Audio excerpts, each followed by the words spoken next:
Bueno, muy buenas tardes, maestro. Nuevamente nos reunimos para tener esta conversación particular donde expondremos nuestras ideas. Eh, Antes que nada quisiera decir que este primer momento es tratar de hacer un paralelo entre la vida que nos narran del Buda histórico y del Jesús histórico.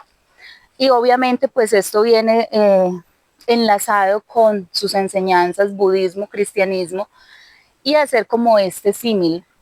Antes que nada quiero aclarar que si uso la palabra leyenda, mito, historia, voy a usar la palabra relato para no herir susceptibilidades de las creencias que tiene cada una de estas tradiciones religiosas. Lo primero quisiera preguntarle si en el budismo existe un libro similar al libro que manejan los cristianos, que es la Biblia, en el que se narra una vida desde el nacimiento, la concepción, todas estas y las obras que hizo el personaje histórico Buda, así como en la Biblia se narra todo el proceso de vida de Jesús. ¿Existe este libro también en el budismo? Bueno, hay una recopilación de textos budistas que recopila mucha información sobre el quehacer de Buda. Aunque el primer libro que se escribió, o texto escrito más bien, más que libro, texto escrito que se escribe es el Dhammapada, que es una recopilación de 423 versos, donde se describe, digamos, el compendio de la filosofía budista. Este Dhammapada se divide en 26 capítulos de diferente índole. Y en los capítulos pues no está manifiesto de tal manera, pero se recoge toda la enseñanza del óctuple sendero. Bueno, cuando vemos películas, especialmente El Pequeño Buda, que hace como una aproximación a ese Buda histórico, vemos muchas similitudes con las películas que tradicionalmente se han mostrado del cristianismo. Por ejemplo, la celebración de la Natividad habla de la concepción inmaculada de Jesús y vemos el paralelo con Buda, donde se narra que su nacimiento fue sin dolor. Esa particularidad de estas dos concepciones, de estas dos formas de ver en los nacimientos y las profecías que traían, porque para ambos hubo profecías de que iban a ser seres guías espirituales. En el caso de Jesús aparecen los Reyes Magos, en el caso de Buda aparecen también los astrólogos a dar como sus vaticinios sobre este nuevo nacimiento. Bien, lo que pasa es que en muchas tradiciones antiguas era común traer maestros avanzados, monjes, para saber qué vaticinio iban a hacer sobre el niño que acababa de nacer. Eso mismo ocurrió con Buda, porque el rey en ese momento quería que Buda siguiera su camino y que se convirtiera en un rey de que lo reemplazara, Su sucesor. su sucesor. Y cuando viene el monje, el maestro, le dice que no, que este niño está predestinado a ayudar a eliminar el sufrimiento del mundo. Y por eso el rey mantiene pues encerrado a Siddhartha hasta más o menos a los 20 años que él se evade del castillo, dejando a la esposa y al hijo. Porque pues ella como que venía predestinado a ayudar a la humanidad a eliminar el sufrimiento. Este nacimiento que narran los relatos, que es sin dolor, donde la mamá de Buda no siente dolor, podría tener una connotación simbólica al hecho de que él venía a eliminar el sufrimiento en el mundo. Exactamente. Y dentro de la cosmogonía hindú, los hijos que nacen sin dolor son vistos como seres de muy alta sabiduría y que se van a convertir en guías de la humanidad. Esa es la connotación. Yo no podría decir si fue con dolor o sin dolor, pero digamos que cuando lo narran así en la cosmogonía hindú o budista, es significando eso, que esos seres que tradicionalmente se cree que nacen sin dolor son seres muy, muy espirituales que van a servir de guía en, en el camino de la humanidad.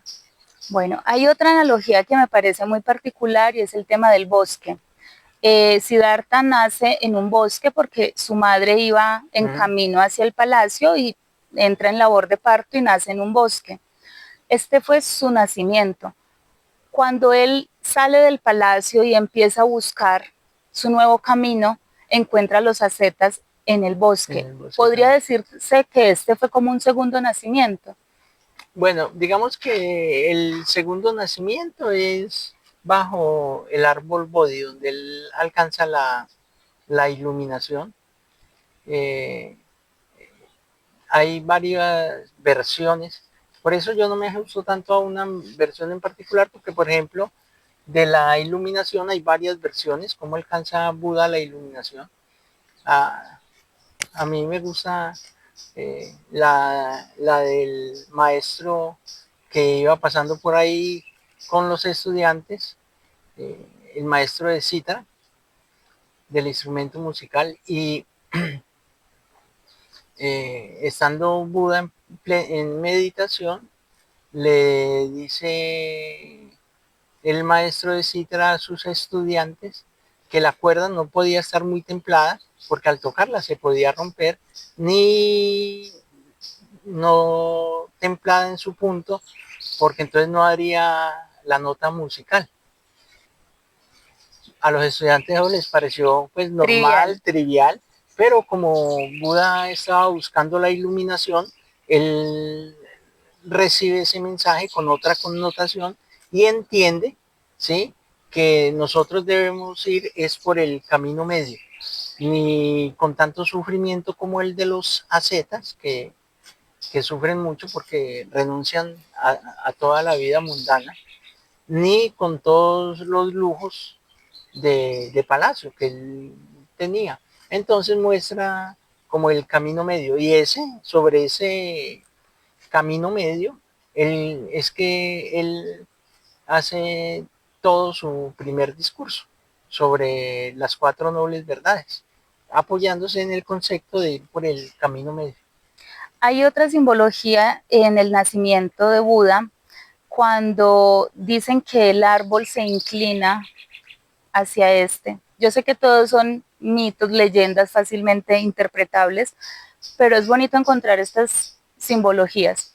Ahora bien, en el cristianismo, el árbol es un manzano y tiene una connotación de pecado, mientras que en el budismo el árbol más significativo es el árbol de Bodhi, donde antes significa el despertar. Estos dos polos tan opuestos, ¿qué lectura podemos darle? Bien, el árbol de la connotación cristiana o de la Biblia, más bien de la Biblia judeocristiana, eh, no es un árbol de pecado, simplemente es el árbol de la sabiduría. Eh, Hay otros mitos que, digamos, explican con mucha más tranquilidad, digámoslo, el concepto de lo que significa el árbol, pero ya serían desde otros puntos de vista, filosóficos también, que se nos sería varios programas tratando desarrollar el concepto, pero dentro del cristianismo el árbol no se ve como un árbol de pecado, sino el árbol de la sabiduría. Entonces, lo que representa el árbol de la sabiduría es que cuando tú empiezas a profundizar sobre la intelectualidad, entras en el campo de la dualidad. Entonces, cuando tú empiezas a juzgar esto es bueno, esto es malo, de acuerdo al conocimiento, entonces ahí es donde se empieza a desarrollar el sufrimiento eh, o el pecado desde el punto de vista pues católico, digámoslo más bien el sufrimiento, porque entonces tú ya empiezas a juzgar y a catalogar. Antes de tú juzgar, pues no sufres, Es neutro. es neutro, simplemente dejas que las cosas pasen. Pero ya cuando tú comes del fruto del bien y del mal, o sea, el El intelecto, el juicio. juicio, entonces ahí es cuando se desarrolla el sufrimiento, para no llamarlo pecado, ¿es? Hay un símbolo que es el de la serpiente. Quisiera saber en el budismo cómo se interpreta la serpiente, dado que en las tradiciones judeocristianas tiene una connotación incluso negativa, mientras que vemos que en el budismo o los relatos que se hacen de Buda, la serpiente por el contrario lo protege, lo abriga, es custodio, protector. ¿Cómo se ve en el budismo esta simbología? Bien, a nivel universal, no tanto del budismo, la serpiente es vista como eh, un ser de mucha sabiduría, de mucha sapiencia, en casi todas las culturas. Y yo analizo, es una opinión mía personal, espero no estar ofendiendo, dentro del el relato del árbol del bien y del mal y de la serpiente, digamos que la serpiente estaba reflejando el concepto de sabiduría también, sino que después le colocan una interpretación de que la serpiente es mala. Pero no, la serpiente en muchas culturas, tanto en América Latina también, se ven las serpientes como seres de mucha sabiduría y de mucho conocimiento. Incluso podemos irnos al tema biológico. Las serpientes, por su capacidad de mudar la piel, nos pueden estar hablando del concepto de impermanencia fácilmente. Correcto. Y lo que hace Buda cuando alcanza la iluminación y que lo protege la serpiente en ese momento, lo podemos asimilar como con ese cambio de piel de la serpiente, se está renovando. ¿Ves? Así es que nosotros en el budismo, para nosotros la serpiente no es un ser malo o pecaminoso, ¿no? Simplemente lo asimilamos como un ser de mucha sabiduría. Hay un hay algo muy particular y es cuando observamos algunos aditamentos que se usan en el budismo y son muy similares, aditamentos y procedimientos que se usan en el cristianismo muy similares al budismo. Por ejemplo, la estola, eh, el hábito o casalla para uno y para otro, el bautismo con agua, en ambos se hace. Son muchos rituales que se ven, que se comparten. Y entonces aquí entra una pregunta particular y es el tema que en el Evangelio budista, que en algún momento usted nos compartió, decían los escritores que los cristianos son budistas con un lama diferente. Esa frase me parece hermosa. ¿Cómo lo ven ustedes? Bueno, hay un texto budista que narra la historia de el santo, se me va el nombre de él en ese momento, ¿cómo es que lo llama? Eh, que en árabe significa Jesús. Entonces, en ese evangelio budista, más bien sutras budistas guardados en algunos monasterios, se relata la historia de un santo que parte de Occidente y comienza a recorrer el camino hacia Oriente. Ese santo es acogido por los sacerdotes blancos y a él le enseñan toda la lectura de los Vedas y le enseñan a curar con las manos y, bueno, muchas prácticas de los sacerdotes blancos de India.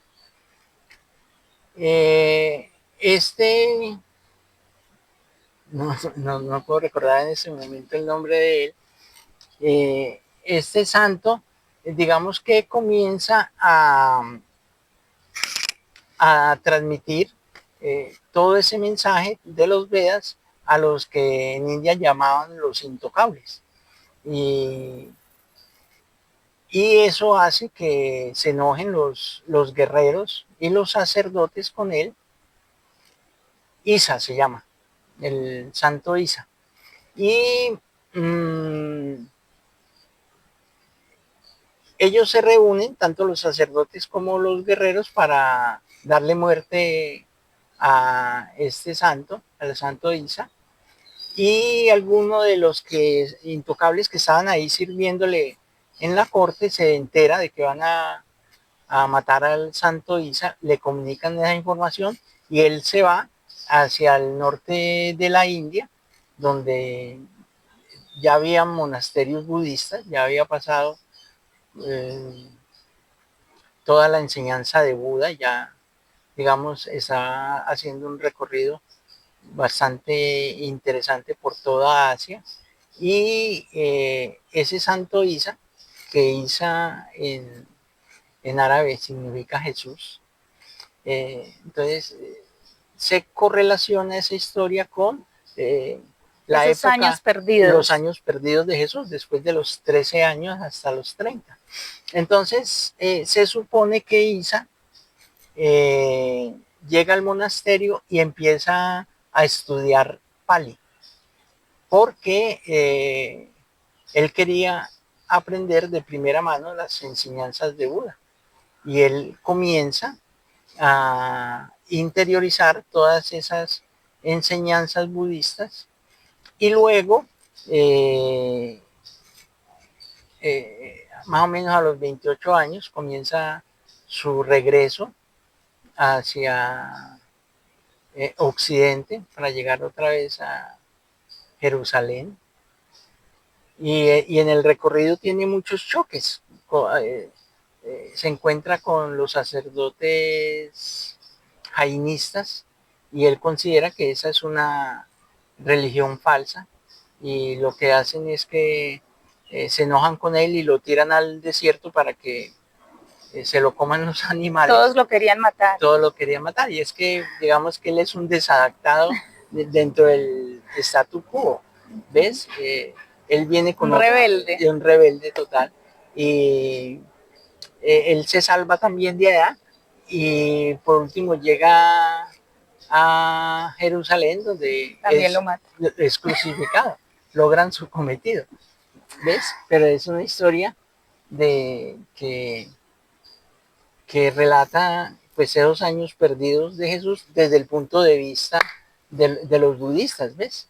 Respetando pues todas las creencias, no quiere decir que esa sea la verdad revelada, pero existen esos textos que pues son muy similares, muy similares, y que encuadran también muy bien con la historia de Jesús de la Biblia, que desaparece un tiempo y aparece ya a los 30 años, y así aparece en la Biblia, ya aparece de 30 años cuando está en el río Jordán, que lo estaba bautizando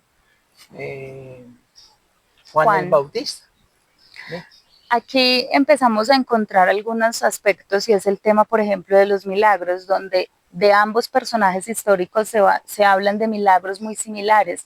Por ejemplo, hay un milagro particular, bueno, aclarando que la palabra milagro es todo aquello que la ciencia no logra explicar desde su razonamiento, ¿sí? Haciendo esa claridad. El cuenco que gira o que sube contracorriente, pero también se le atribuye a Buda que calmó las aguas, al igual que Jesús cuando estaba en medio de la tempestad.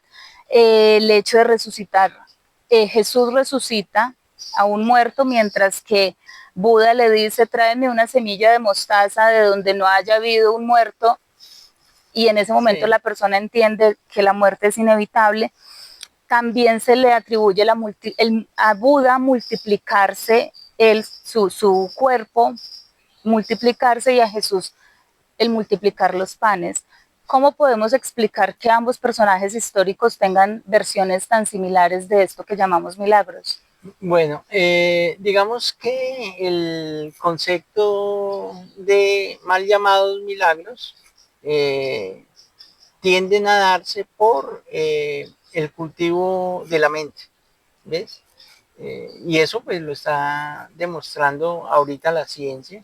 Muchas personas se han sanado eh, trabajando su mente, sin medicamentos ni nada.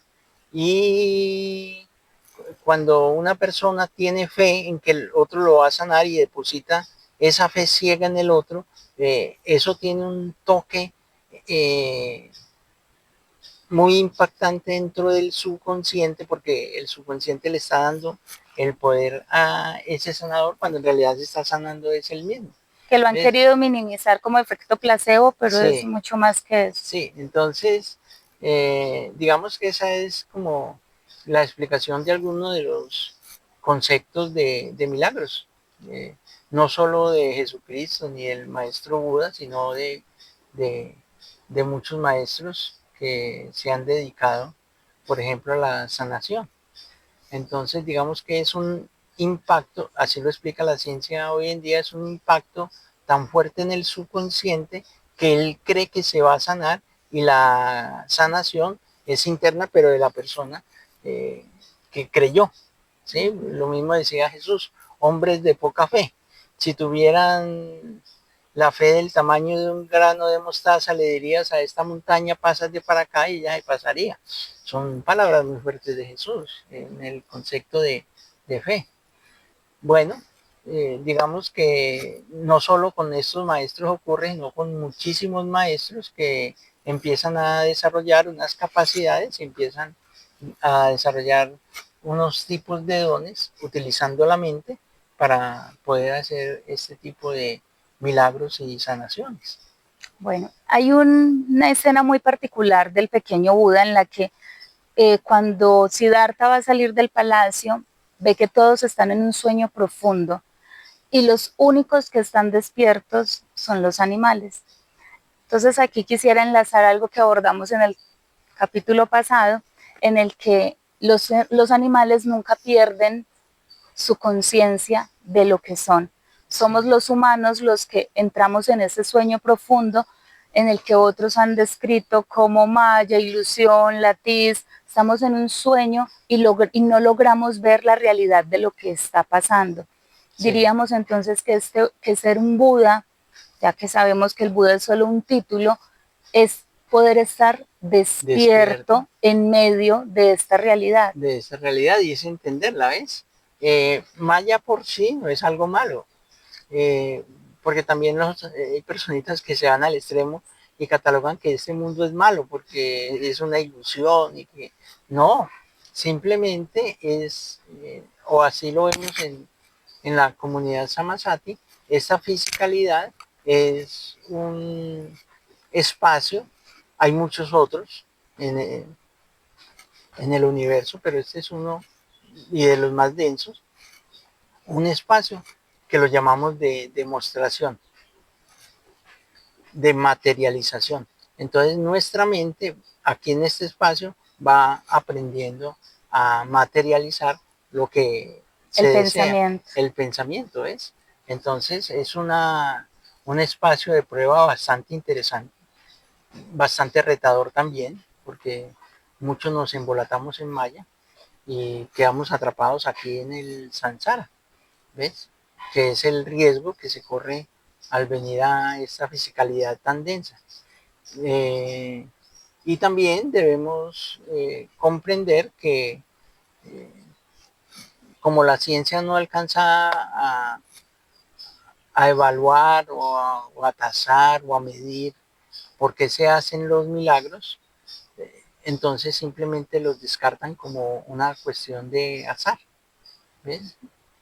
Ahora, retomando lo que usted decía de que esto es un reto, podríamos abordar dos momentos históricos que relatan donde uno, Jesús está en el desierto y efectivamente Buda está en un bosque nuevamente y se aparece Mara mostrándole cinco cosas: deseo, orgullo, codicia, temor y la Y la ignorancia. ignorancia. Cinco aspectos. Sí. Mientras que para Jesús es el demonio, como lo relata en los libros históricos, y le ofreces comida, es decir, el El sustento sustento diario, lo que se necesita para subsistir, para sobrevivir en este plano. y el reino también. También le pide demostrar su divinidad. Si eres Dios, lánzate, que los hijos, los ángeles te cuidarán.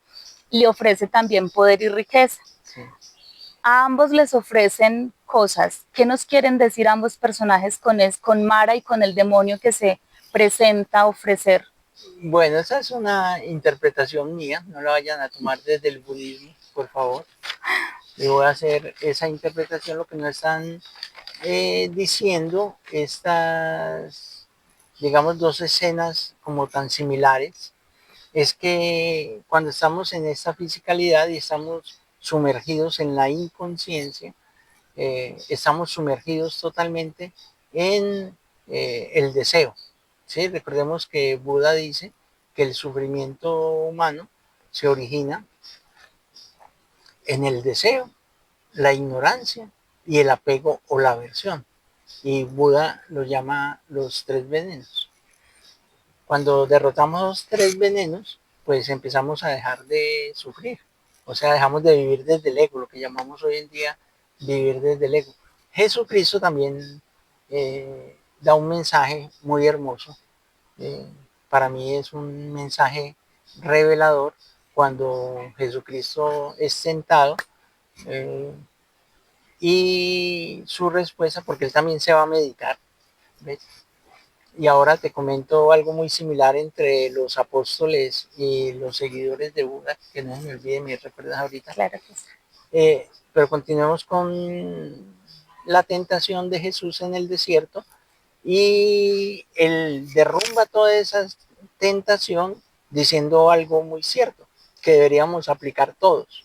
Mi reino no es de este mundo, ¿ves? Entonces, él lo que está diciendo ahí en esas poquitas palabras es que esto es una ilusión, que esto es maya, lo que llamaban los budistas, porque de acuerdo pues al evangelio budista, él estudió budismo y comprende que maya es una ilusión y con ese mismo concepto derrota la tentación que se le presenta en el desierto, diciendo que no, que a él no le interesa este mundo porque él sabe que este mundo es transitorio, impermanente. Entonces el mundo de él es la parte espiritual donde entendemos que nuestro yo superior es eterno.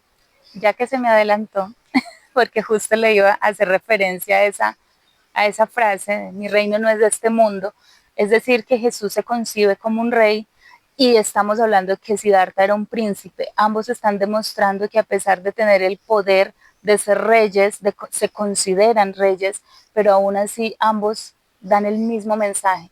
Este mundo en el que estamos no es nuestro mundo No real. es nuestro mundo real. Tanto las filosofías orientales como este episodio de Jesús narrado por las mismas escrituras nos dan a entender que ese mundo es irreal y es lo que se habla dentro del budismo, se conoce con la palabra anicca, que es la impermanencia de las cosas. Todo, absolutamente todo, en esta fisicalidad es impermanente hasta nosotros mismos, ¿ves? Me refiero a nosotros mismos como cuerpo, no como espíritu. Y la realidad, como también la veía Jesús, es cuando dejamos esta ilusión, desencarnamos y podemos, ahí empezamos en el verdadero reino, por llamarlo de alguna manera, el reino de Dios. Hay otro punto congruente entre ambos Pero personajes. espérate que nos quedó pendiente lo de las similitudes entre la sanga o sea, los monásticos y los discípulos, apóstoles. los apóstoles. Los apóstoles. En los Hechos de los Apóstoles, a partir del capítulo 5 de los Hechos de los Apóstoles, los invito a que ustedes que son muy creyentes de la Biblia, pues vayan y constaten esa información. Eh, al igual que en Oriente, en los monasterios, se pierde la pertenencia personal. En los monasterios, cuando tú vas a entrar a un monasterio, en esa época, ya ha variado el concepto mucho, pero en esa época, tú para entrar a un monasterio deberías donar 3 casallas y 3 cuencos para ir a mendigar, porque ellos no hacían de comer, sino que salían a mendigar la comida. Y mendigaban a través, ellos daban la enseñanza y recibían a cambio su alimentación. Entonces, si yo me iba a convertir en monje, entonces yo tenía que hacer una donación, no eran 3 casallas para mí, sino que eran para la comunidad. Entonces habían personas, se distribuían los trabajos, habían personas que lavaban las casallas, tú ibas y cogías una que estaba ahí. La que estuviera disponible. La que estuviera disponible, pero no es pertenencia tuya, ¿ves? ¿Por qué? Porque eso empieza uno a trabajar el desapego, que digamos es una de las prácticas dentro del budismo. Esa misma filosofía de todo en comunidad se empieza a narrar en los Hechos de los Apóstoles a partir del capítulo 5. Los apóstoles también tenían todo en común. O sea, en otras palabras, eran comunistas. La palabra no les gusta a los de la religión católica, pero eso era lo que eran los apóstoles. Entonces vivían todo, tenían todo en comunidad y cuentan una historia, creo que se llama Ananías, que él vende una finca, una propiedad, y por decir algo, no recuerdo las cifras exactas, pero coloquemos un ejemplo de hoy en día, vendió una finca en 500 millones y se pone de acuerdo con la señora, Ananías se pone de acuerdo con la señora y dice que no, que la vendió en 400 y se quedan con 100. Y entonces él va y le entrega a los apóstoles los 400 millones. Y entonces le dicen los apóstoles que porque se había dejado tentar, ¿sí? Que ellos se dieron cuenta que la finca la habían vendido en 500 y pues de ahí de esa choza sale Ananías muerto.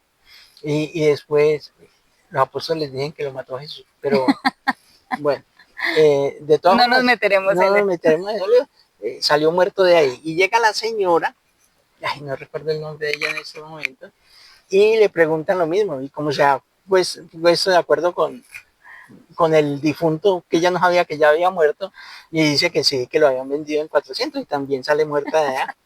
Entonces esos son, digamos, dos muertes que se le achacan directamente a Dios.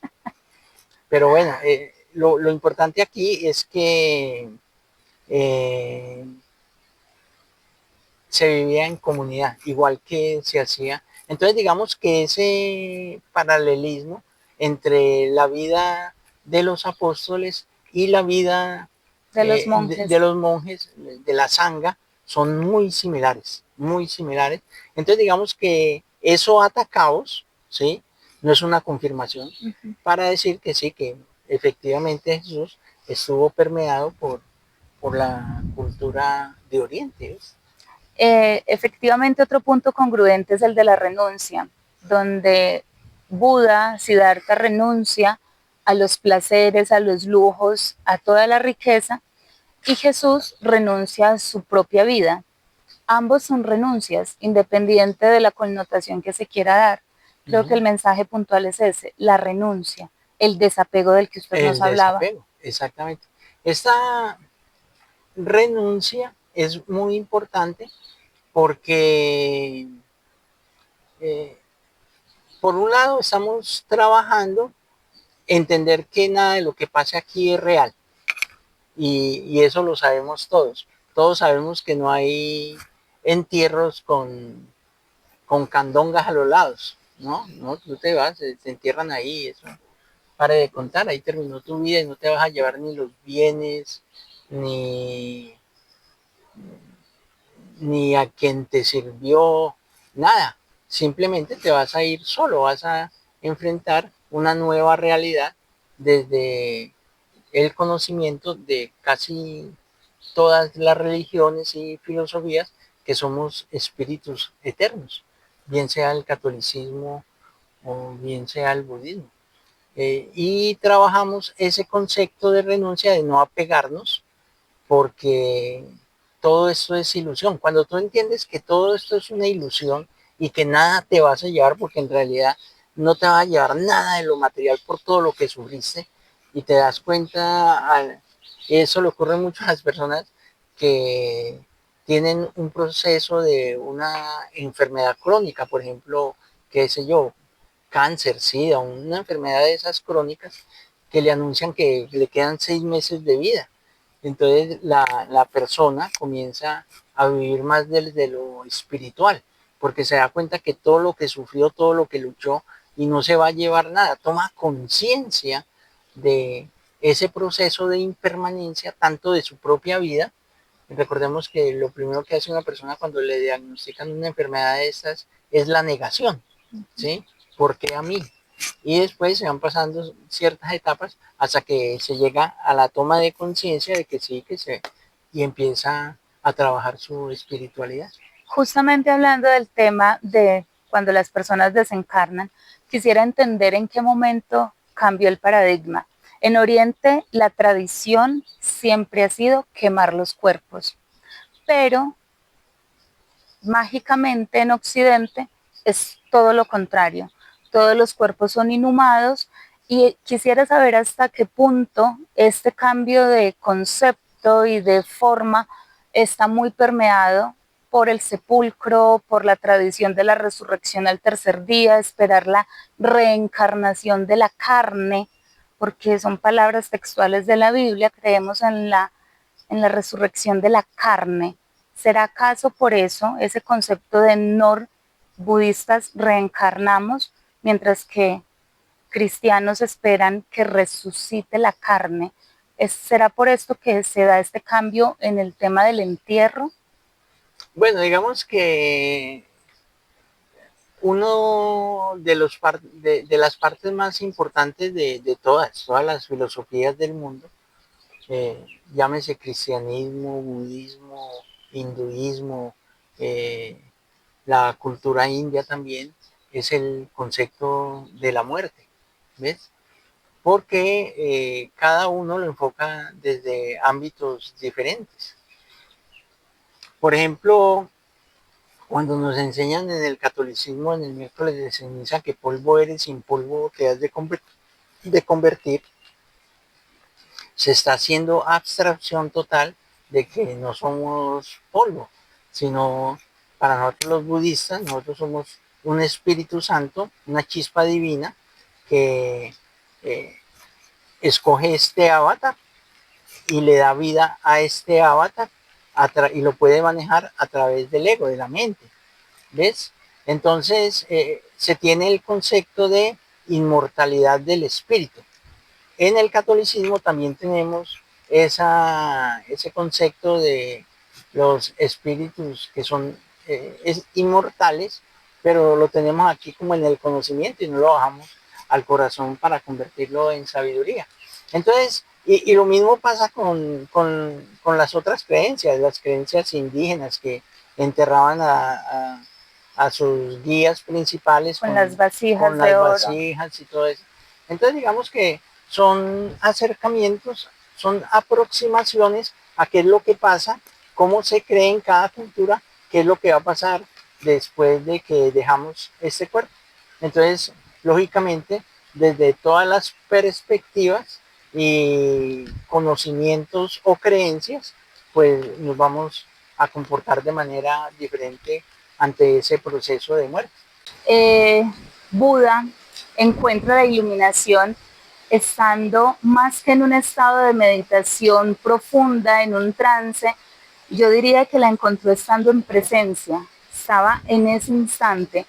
Ahí es donde quizás muchas personas se cuestionan hasta qué punto es necesario estar en estados de meditación permanente y por largas horas, cuando el verdadero aprendizaje está en el aquí y el ahora, en aprender a estar presente.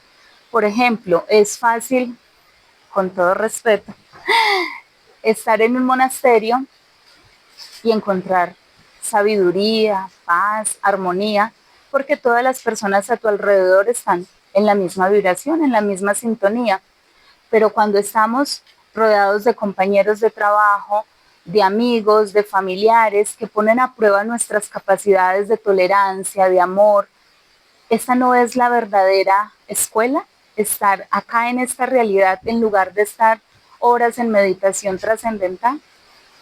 Bueno, excelente pregunta. La verdad que eh, cuando hablamos de meditación trascendental, que la gente lo visualiza como uno apartado de, de, del mundo, en realidad es un adiestramiento de la mente para conectar con tu yo superior. En realidad de eso se trata la meditación profunda.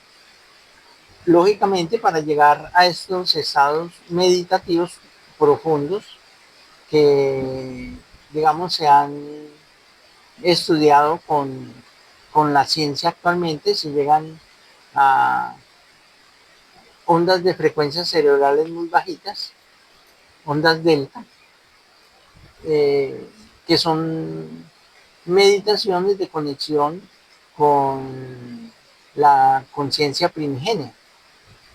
Esa es una práctica muy importante. También eh, esa práctica de meditar nos ayuda a poder enfrentar eh, la vida en el monasterio. Tampoco es que sea tan fácil. No porque uno entre a un monasterio, tú ya estás iluminado. No, tú tienes que empezar a trabajar diferentes egos y se encuentran eh, egos en formación muy fuertes que hacen caótica la convivencia dentro del monasterio. Eh, Buda, eh, él no quería dirigir Sangha, inclusive no tuvo la intención ni de enseñar lo que descubrió sobre el sufrimiento. Y tenemos libros, textos dentro del budismo que explican toda la doctrina que tuvo que desarrollar Buda para manejar los monasterios, la vida monástica. Y se encuentran una cantidad de, de cositas que uno dice, uy, pero ¿por qué van a enseñar eso? Si uno que ya va en el sendero, pues no va a hacer eso, ¿no? Es que ese era para los que estaban comenzando y para los que ya habían alcanzado mucha sabiduría, ¿ves? Pero la vida en el monasterio tampoco es que sea muy fácil. ¿Cómo es que hay un dicho occidental, pueblo pequeño, infierno grande o algo así? Sí. ¿Ves? Y entonces asociemos una comunidad budista pequeña, eh, se vuelve un infierno grande, ¿ves? Porque no todos pues están, no, si todos estuvieran iluminados allá, fantástico, eso sería no, un paraíso completo aquí en la tierra, pero no, van entrando monjes que apenas están comenzando su trasegar, su sendero, y se vuelve muy difícil vivir en comunidades pequeñas, ¿sí? Cuando no se ha trabajado completamente el ego para todos, ¿sí? Y eso se ve en todas las sangas. Cuando tú comienzas un trabajo en una sanga y van a hacer alguna actividad, tú te das cuenta que los criterios de todos son muy dispares y algunos trabajan mucho desde el ego y otros muchos desde la entrega, el servicio. Entonces son diferentes todos los criterios, no porque digamos esté uno en un monasterio, está en la panacea para desarrollar su parte espiritual, también se hace bastante difícil. Pero lo que tú dices es muy cierto, cuando uno se enfrenta a, a la vida cotidiana, pues se le facilitan, digo yo, muchos aspectos de formar su carácter, por decirlo de alguna manera, porque contrasta permanentemente con la vida de personas que no están desarrollando una senda dármica, ¿ves? Entonces, todas esas confrontaciones que uno tiene en el día a día, pues lo están haciendo crecer y la gente de verdad lo ve a uno raro porque cosas que para nosotros son como tan, que parecen como en un casting de telenovela mexicana, digo yo, con la manito en la frente, sí, por unas trivialidades, y uno se queda pues aterrado que, pero no, es que están viviendo desde el ego, ¿ves? Entonces, vivir, como tú lo decías, en el medio social, digamos, es difícil para uno, pero de muchísimo aprendizaje, mucho más mayor aprendizaje que digamos que en el monasterio, que las personitas así no hayan alcanzado o no estén muy avanzados en el sendero del Dharma, pues están tratando de alcanzarlo. Entonces es más fácil llegar a una identificación de criterios con personas que van en el mismo sendero, así vayan más atrasaditos que otros, que en la cotidianidad, donde los que buscamos el sendero del Dharma, de verdad somos muy poquitos.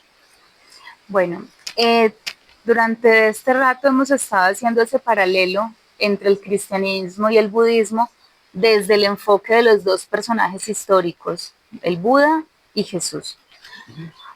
Si nos vamos a mirar la historia de la humanidad y diría que el universo o el mundo conocido, el mundo tierra como lo conocemos, encontramos que han habido unas religiones muy fuertes, entre esas dos, pero han habido otras muy fuertes y siguen habiéndolas.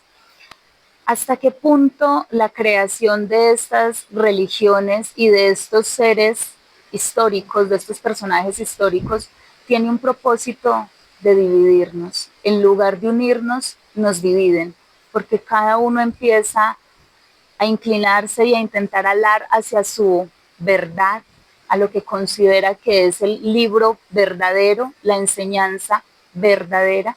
Y en últimas, a todo lo que le digamos que es una verdad, estamos renunciando a otra cosa que también lo es. En mi concepto, estoy convencida que todas las religiones buscan es eso, dividirnos, porque juntos somos imparables. Si los humanos como raza, como especie, estuviésemos unidos y no nos dividiéramos por una bandera o por el límite que se coloca en el agua, en el mar, en la tierra, seríamos invencibles.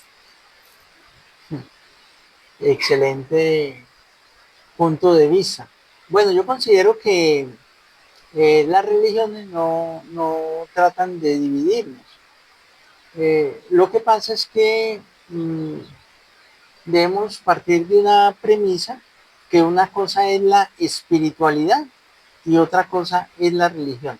Cuando tú partes desde el concepto de religión, que se convierte como en más dogmático, en decir yo tengo la verdad, eh, pues sí se generan y han habido guerras, ¿sí? Y la por, sigue y la habiendo. sigue habiendo por religiones, ¿ves? Porque son principios dogmáticos, ¿sí? Entonces cada uno se cree con la verdad revelada. La espiritualidad no. Cuando buscamos la espiritualidad, entendemos que todos somos uno y en últimas nadie va a ser superior al otro. Simplemente unos han escogido unos caminos más difíciles, por ejemplo, los que vienen a reencarnar aquí en la Tierra, en esa fisicalidad, pues, y logran salirse del samsara, no se quedan atrapados acá, eh, logran unos aprendizajes maravillosos, porque se está enfrentando a unos retos muy grandes, venir a esa fisicalidad donde un gran porcentaje de los seres, por no decir más del 90%, viven desde el ego y aprendemos a vivir desde el ego, que lo primero soy yo, el segundo yo y se estalló. Entonces, ese concepto de, de individualización, formado muchas veces, inculcado también por las religiones, que digamos, todas las religiones deberían enseñar el amor, la entrega al otro, eh, la convivencia en paz, y muchas lo tienen, sino que lo dejan como en un segundo plano y se empieza desde la misma religión a imponer que ellos tienen la verdad revelada, y ese es el problema pues de las religiones como tal. Aquí hago una anotación cuando Buda nos dice que, y lo enseña él directamente, que no le crean a él, que él está enseñando su, eh, su camino, su dharma, pero ese es el personal de él, que cada uno debe buscar su propio sendero y seguir los lineamientos. Son palabras muy, muy hermosas, y entonces nos invita a no rajar de las otras creencias, sino estudiarlas, compararlas y tomar con lo que tú vibres, que es en última lo que nos invita el budismo, a, a, a buscar la felicidad, a ser felices, a no sentirnos atrapados por el vivir, por el ego. Y entonces en la medida que tú entiendes que todos somos uno, que si yo te hago un daño a ti, me lo estoy haciendo a mí mismo, y tomo conciencia de eso, pues entonces dejo, trato de vivir causando el menor daño posible. Y en últimas estaríamos haciendo justamente esa frase famosa de no escuches el mensajero, sino el mensaje. Y ya para terminar, quiero hacer nuevamente referencia a la película El pequeño Buda, cuando mirábamos que al papá del protagonista, los de Occidente,